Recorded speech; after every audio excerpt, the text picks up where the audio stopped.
कि रेलवे की जमीन भी भारत की है, डिफेंस की भी जमीन भारत की है। क्या डिफेंस की जमीन नहीं बेची जा रही मंत्री जी? अध्यक्ष महोदय, धर्म की चीजों से कारोबार नहीं हो सकता। हमारे उत्तर प्रदेश के मुख्यमंत्री जी ने भी कहा कि कारोबार होगा।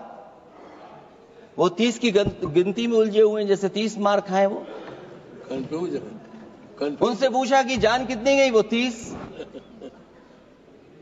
उनसे पूछा कि कारोबार कितने का होगा, 30 गुणा 10,000 करोड़। सोचिए, कुंभ हमारा क्या कारोबार की जगह है? और फिर उसका कौन नापेगा, कैसे नालाएगा? और फिर हमारे माननीय मंत्री जी कह रहे हैं कि जमीन चाहे वो रेलवे की हो, चाहे वो डिफेंस की हो, वो भारत की जमीन है। मैं भी स्वीकार करता हूं कि रेलवे की जमीन भी भारत की है, डिफेंस की भी जमीन भारत की है। क्या डिफेंस की जमीन नहीं बेची जा रही मंत्री जी? अध्यक्ष महोदय, क्या रेलवे की जमीनें नहीं बेची जा रही हैं? अध्यक्ष महोदय, केवल यहां तक नहीं, कितना हस्तक्षेप होता है। वक्फ भी भारत के, इसीलिए तो कहीं ना कहीं वक्फ की जमीन से, अध्यक्ष महोदय, माननीय मंत्री जी बताएं, और मुझे उम्मीद है कि जब जवाब देंगे तो बताएंगे कि वक्फ की जमीन से बड़ा मुद्दा वो जमीन है जिस पर चीन ने अपने गांव बसा लिए हैं। लेकिन कोई बाहरी खतरे पर सवाल बवाल न करे, इसलिए ये बिल लाया जा रहा है। और माननीय मंत्री जहां से आते हैं, जिस प्रदेश से आते हैं, कम से कम ये तो बताएंगे कि वहां कितने चीन ने गांव बसा लिए, घर बन गए हैं।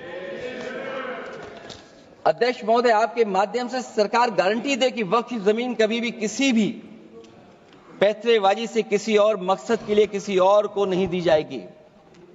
वक्फ की वर्तमान व्यवस्था में चाहे 5 साल के धर्म पालन की पाबंदी की बात हो, या कलेक्टर से सर्वेक्षण के हस्तक्षेप की बात हो, या वक्फ परिषद या बोर्ड में बाहरियों को शामिल करने की बात हो, इन सब का उद्देश्य मुस्लिम भाइयों के सार्वजनिक अधिकार को छीनकर उनके महत्व और नियंत्रण को कम करना है।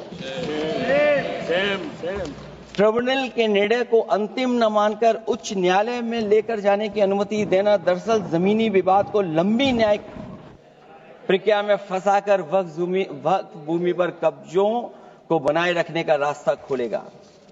सबसे बड़ी बात यह कि वक्फ बिल के पीछे की न तो नीति सही है, न नियत। ये देश के करोड़ों लोगों से उनके घर दुकान छीनने की भी साजिश है। भाजपा एक अलोकतांत्रिक पार्टी है, वो असहमति को अपनी शक्ति मानती है। जब देश के अधिकांश राजनीतिक दल वक्फ बिल के खिलाफ हैं, तो उसे लाने की जरूरत क्या है, जो जिद क्यों कर रहे हैं सरकार? वक्फ बिल का लाना भाजपा की सियासी हट है। वक्फ बिल भाजपा की सांप्रदायिक राजनीति का नया रूप है। वो तो आपको काटेगा, और इसलिए काटेगा कि अध्यक्ष महोदय बाहर ये लिखते हैं सत्यमेव जयते, बाहर है लिखते सत्यमेव जयते, भाजपा अंदर असत्य बात कहते। भाजपा वक्फ बिल लाकर अपने उन समर्थकों का तुष्टीकरण करना चाहती है जो भाजपा की आर्थिक नीति, महंगाई, बेरोजगारी, बेकारी और चौपट अर्थव्यवस्था से उसे छटक गए हैं। क्योंकि अध्यक्ष महोदय, जब से वोट में गिरावट आई है, और खासकर उत्तर प्रदेश में भी, तब से भारतीय जनता पार्टी की कोशिश है कि अपना वोट कैसे संभाला जाए। ये वोट को संभालने के लिए बिल लाया गया है। भाजपा का लक्ष्य वक्फ की जमीनों पर है। इन जमीनों का नियंत्रण अपने हाथ में लेकर इन जमीनों को पिछले दरवाजे से अपने लोगों के हाथों में दे देना चाहती है। भाजपा चाहती है कि वक्फ बिल लाने से मुस्लिम समुदाय को लगे कि उन पर हक को मारा जा रहा है।